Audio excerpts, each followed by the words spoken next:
Hello, everyone, and welcome to the Tucker and Crowley Report. I'm joined by Franklin Tucker, longtime editor of Belmont's only online newspaper, the Belmontonian, and I'm Mike Crowley. So, Franklin, we had the first two sessions of special town meeting this week. Tell us what happened. Yeah, well, the very first thing that, there were two major decisions by the 290 member Belmont legislative body. And the first one was the removal of all new Belmont police patrolmen from civil service. Now, that And was for fairly 108 years, controversial, Franklin, wasn't it? It occupied almost the entirety of Monday night. you're correct. It was a very controversial measure. Town meeting members had about a month's worth of emails and solicitations and meetings in which they were advised about civil service, why we should continue with it and why it should be defeated. The vote was not even it wasn't as close as many people expected. It was more like 160 to 99, I believe. It was about a 60 vote margin, and I think that surprised some people. And I think there was two reasons why it passed, and one was the reality of civil service. While the people who wanted to keep civil service were saying that it's a system that works, it doesn't allow patronage and nepotism, and it protects the patrol officers. The thing that it really does is it prevents the police chief, Jamie McIsaac, from filling spots on the police force because he is required to go through a list that civil service provides him. And that list really doesn't, he could not find the people that he's looking for. I mean, there were some years that nobody was on the list that he could hire. And it was also an impact, I think, also on what people view as an important thing in Belmont, and that's becoming a more diverse community. There's just not enough women and especially people of color who are on the police force. And that's something that people have always said that they wanted to see more. But you're really hamstrung with civil service lists. And so it really caught a lot of people and a lot of members who said, let's see if we can now go forward with a new way of doing it. And the police chief has said that he is for that. I think another one was I think there a small one that caused a lot of people to move towards ending civil service was the idea that that was the strongest reason why many people were voting for civil service, and that was they believed that there should have been a joint measure where the patrolmen's union and the town would get together, set up a new way of doing a new way of hiring and promoting people. Basically, a new plan. Agree on a plan. That's right. Agree on a plan. And they said, "Why aren't you doing it this way?" And the town administration and the select board were hamstrung in many ways because a lot of this was going through collective bargaining when the new contract was being proposed for the patrolmen. And finally it came down to where the labor attorney for the town, Brian Mazur, said that there was a plan. It was submitted by the town administration and the human resources for an alternative to civil service, but the patrolmen said no. So I think I think enough people in town said, well, the town is trying. They've promoted this, and if they're willing to do that, I'm willing to back them.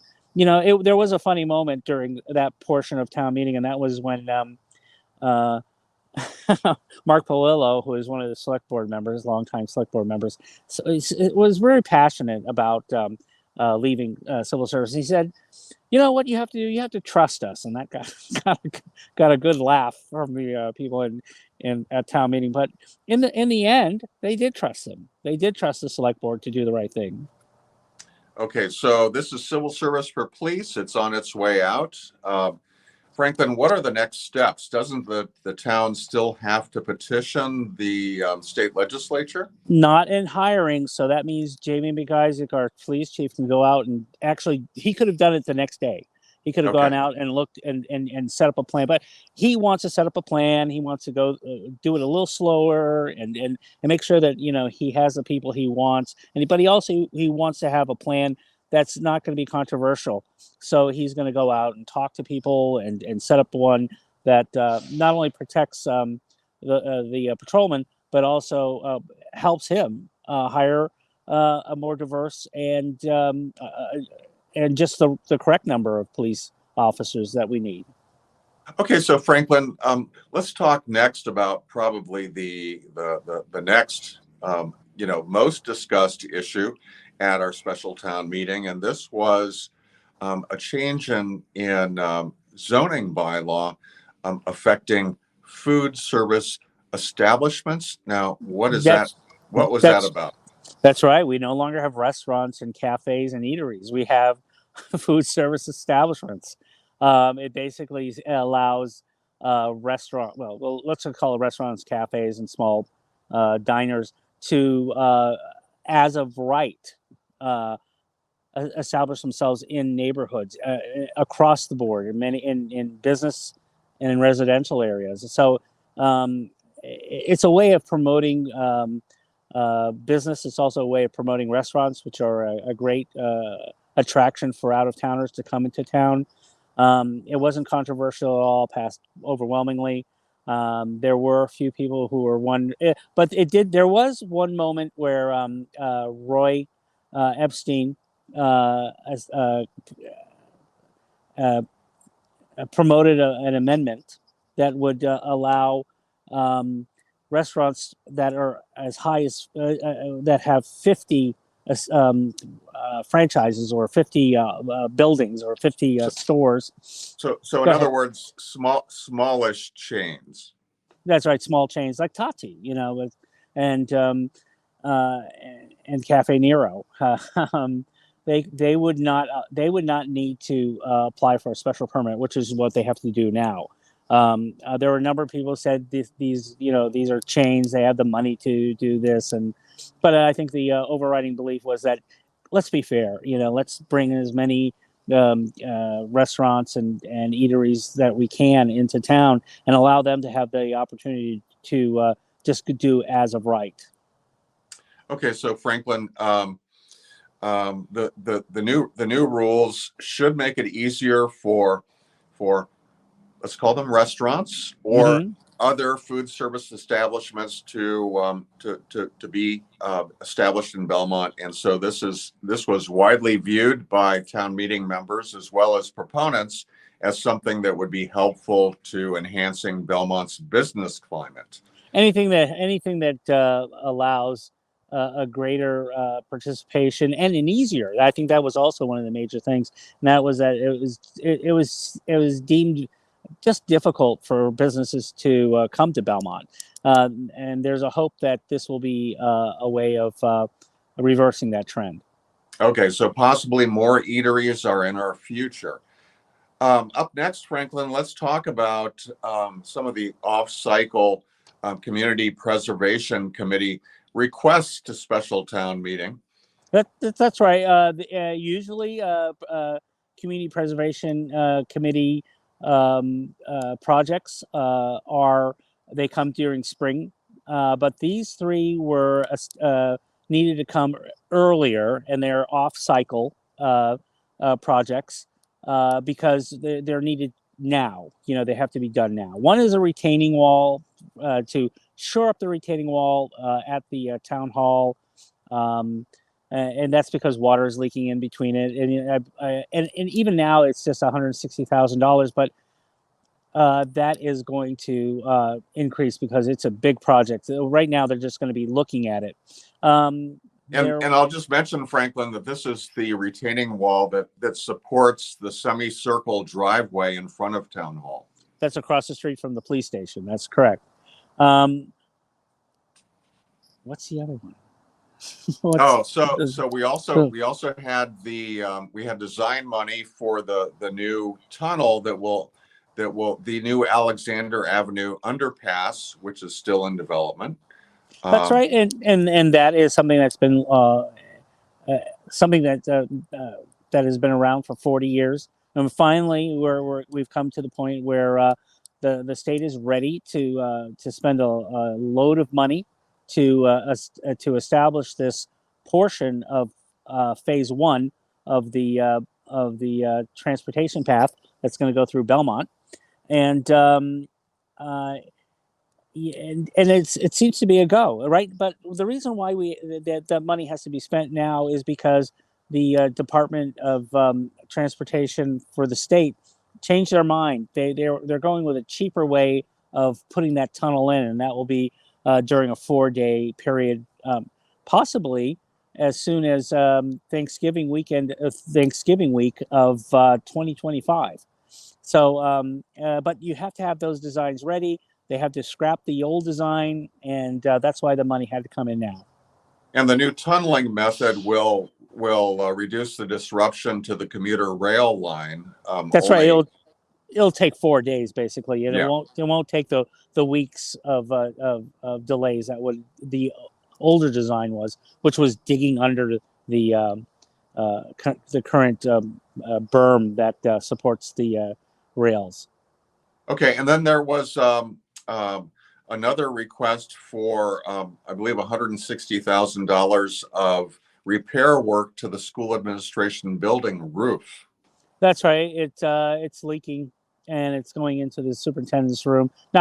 I mean, she doesn't need a bucket, whenever it rains, but it's in the walls. So there, and as Elizabeth Dion, who is the vice chair of the select board, said, nothing's good about leaking roofs, and so it is. So that money is going to be done. That money was approved, and it will be repaired. Okay, Franklin, up next, let's talk about sports. And we have some great news, and that has to do with boys soccer. We do have to say that all the other teams have gone by the wayside. Football lost in Wellesley. The field hockey team, one of the best that we've had, met up with a really good Central Catholic team and lost 1-0. But it's boys soccer who is carrying the day. It is in the last week they've won 3 games. One was a play-in game. They were ranked 30th in the power ranking system, and so you would think a 30th rank would have a hard time with these higher ranks. And and the thing is that they have to go on the road to the higher ranked teams. So they won their play-in game 2-0 to Medford. They dominated a really good Acton Boxborough team, a 3 seed. They had to score late to win it, so they won 3-2. And last night, which was Thursday night, they went to Natick to play the 14 seed Redhawks, and it went. Belmont scored late again, and that was to tie the game up 1-1.